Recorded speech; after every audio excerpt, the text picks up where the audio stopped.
Newcastle United, as well as the rest of the Premier League, have had a fairly quiet window. There has been some movement today around the Premier League, which was to be expected, but we're going to do a recap of what Newcastle United have came up with and the rumours, and we have signed a youngster.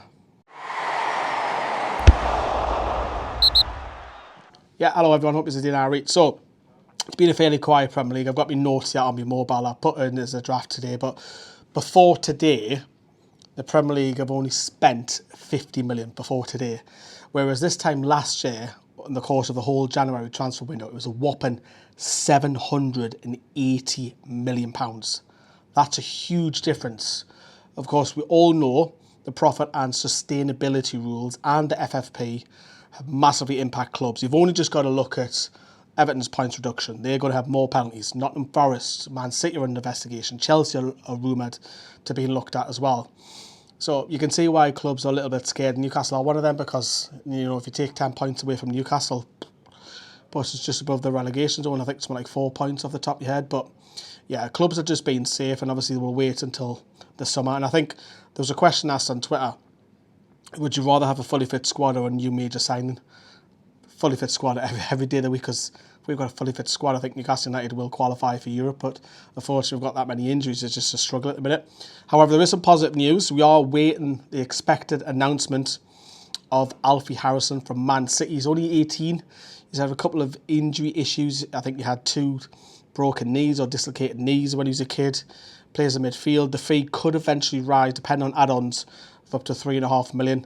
And it is alleged that Man City do have a sell-on fee inserted into that clause as well. And of course, he will play with the under-21/under-18s this season. And hopefully he progresses. Newcastle have been doing this for a long time.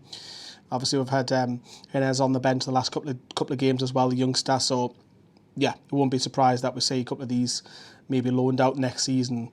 You know, and speaking of players that are loaned out, Joe White has returned. You might have seen that earlier on this month. He's returned from Crewe, who was really impressed. Really impressed with him. He was an unused sub against Villa the other night. Club think it's better that he stays rather than goes out on loan, so he'll train with the first team but play with the under-21s. Let's move on to the speculation over January. And look, you know what I'm like with speculation. I can't stand it. It's a load of pack of lies, if you ask me. Majority of it anyways. But Callum Wilson was linked to Atletico Madrid and Milan earlier this month.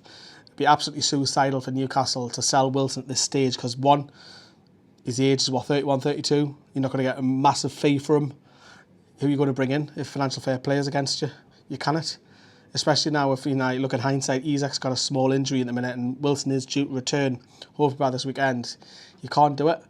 Jamal Lascelles is obviously linked as well with a couple of moves, but he is a free agent in the summer. He can actually speak to European clubs now and get himself a move in the summer. There is some talk that Besiktas have come in late for him just to test the water a little bit, but the Turkish window doesn't close until another something like 8 or 9 days from now.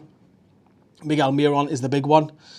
He was heavily linked to Al-Shabaab and allegedly the club did want to sell him, but the Paraguayan didn't want to go.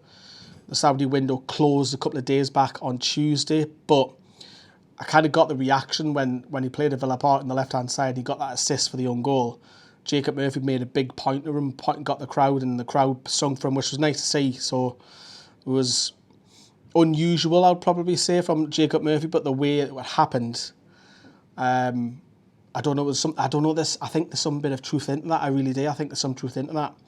Kieran Trippier, of course, was the big one. He was heavily linked to Bayern Munich. I know the fact the day it was released because there was some false local reporter, I will say that, false information in that he cut a holiday short. He didn't at all. He was already planned to do media stuff inside the Hilton in Gateshead. He was already planned to do that. But obviously his heart's with Newcastle. He moved his family back to the north. That's what his family wanted. And why would he bugger off to Bayern Munich for 18 months or so? Yes, he'll compete and win trophies and what have you, but he's really happy at Newcastle and his form's picked up recently in the last couple of games as well, which is nice to see. So that's not going to happen. And again, why would you sell him? Because would you get much for Kieran Trippier? Because we're trying to recoup the fee, allegedly. And this is all alleged stuff. So then you're left with Livramento. Then what if he gets injured? You're left with Krath, and he's probably likely to go in the summer, Emil Krath anyways. But we saw Javier Manquillo. We're speaking of right backs there. He left the club allegedly, again, on a free, and he's rejoined Rafa Benitez, but this time it's Celta Vigo. So good luck to Javier Manquillo as well. Just wasn't playing. He's well down the pecking order. He's third, fourth choice right back. Yeah, he's well down the pecking order. He's not going to feature for Newcastle, so that made sense. Get him off the wages a little bit earlier because he's still on a fairly decent contract, you know.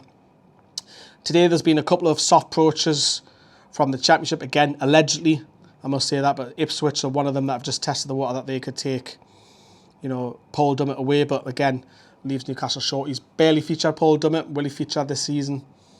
No, I don't think so. Maybe he might get one or two substitute appearances, but apart from that, yeah, Paul Dummett. And you've got to ask the question, do you keep him in the squad next season just for cover?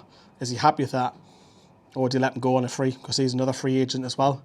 Right, we're going to pause the video there because there's been a few updates since getting home tonight. So, Jay Turner-Cook is back at the club after his loan spell at St Johnstone. Josh Scott is heading out the club permanently. He has joined Queen's Park, the Glasgow-based club, on a permanent deal, and Isaac Hayden has headed out on loan and he's joined QPR on loan for the rest of the season. He still has 2.5 years left on his deal, but let me know what you think on that. On those updates, very, very brief, let's get back to the video. But the positives are that the FFP doesn't affect the women's, whereas the lasses brought in 5 players. Newcastle can go crazy whatever they like. They're both players from a higher league. So it goes to show you that they are competing, and Newcastle are top of the league, competing and trying to get promotion in the Championship, and it doesn't affect FFP and how much money you put in. Obviously, you know the lasses are all full-time and we're there every game. I think we've covered every game, me and Joe, so it's testament of how far we've pushed the lasses this season. So that doesn't affect the FFP, so you can put as much money into it. But that's a very quick recap of the month in January. Obviously, if there has been any updates, I would have edited this video, but if this is no updated news, there you go, everybody. I want to know what you think of the whole situation around, you know, the FFP and the sustainability rules about the Premier League in general. Because do you need a bit of leeway? Because obviously you can only have a loss of 105 million over the course of 3 years. It's a difficult one for all Premier League clubs, so it's been very, very quiet this January. But as we move into, obviously, the second half of the season, and come the summer, you are expecting the cash to come back round of sponsorship deals for Newcastle, the Champions League money and what have you.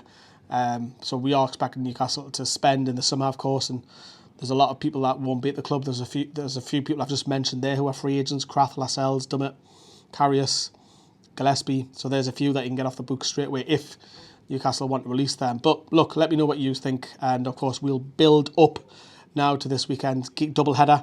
Both the men and the women's are playing at home. Thank you. Don't have to do all the travelling, but that's it from me. Hope you're doing well, everybody. Yeah, on deadline day. Welcome to February. And just before, I nearly forgot. How could I forget? I'm sporting my Ferrari top. Lewis Hamilton is joining Ferrari. Well, that news broke this morning. And that's not football, and I'm talking Formula 1, but when Lewis Hamilton's joining Ferrari from next season, 2025, oh my God. If you're an F1 fan, let me know what you think down there below. I am buzzing about that. That's the biggest transfer deadline for me. Transfer anyways. But that's it from me. See you everyone. Bye-bye.